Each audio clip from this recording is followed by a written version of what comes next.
ilalagay yung para sa loob. Yeah, dyan yun. Diyan. Walang Tapos, pintura siya. Tapos, isasara mo. Yung lock. Lock. So, paano mo siya ipi-flip para hindi siya masunog sa kabilang side? Ganun lang. Oh. Tapos, gamit niya charcoal. Yeah, charcoal grill. Charcoal grill. So, paano ko dyan yung magluluto ka ng halimbawa gulay? Ha? Pwede naman yan dyan. Lahat na pwede naman. Ay, ipapatong yung kawali dito. I-adjust yung charcoal tray. Kaya, dito sa likod mo.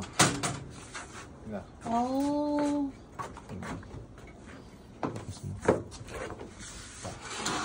Ito yung charcoal tray. Ito, nahuhugot to.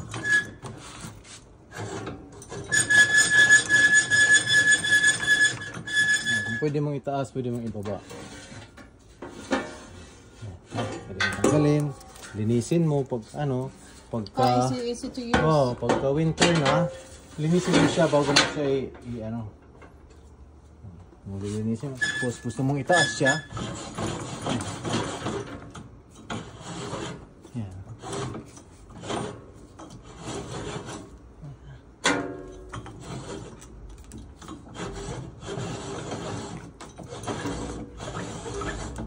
Maybe kailangan ng oil para hindi mabigat. Lalagyan lang ng And what is the use of this one? Huh? What is Oh, this? yeah. Charcoal, just put it there. Oh, okay. Yeah. And this is Travel mo siya. how about if you can take it for travel? Yeah. Put in the truck? Yeah, and this one is natatanggal pa ito.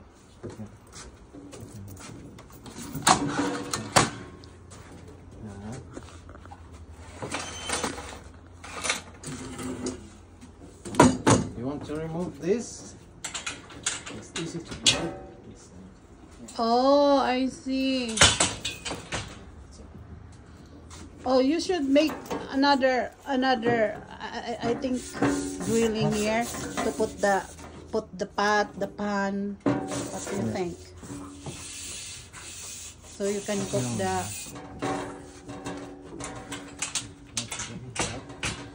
Just this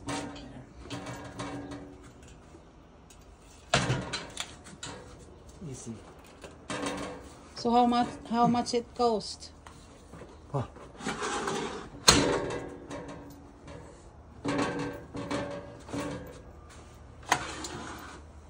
Computing ko pa kung sa magkano.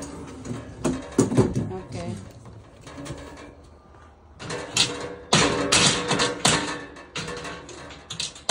Pwede mo siyang magano ka ba? Belly is nice. Oh, yeah.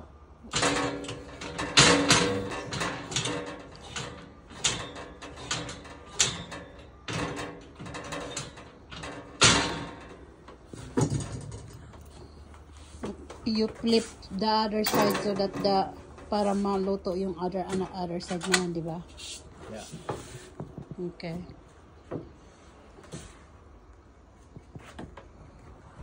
Then, pwede mo siyang i-travel. May gulong yan. So, i-travel mo siya. Pwede mo siyang easy to put anywhere you want.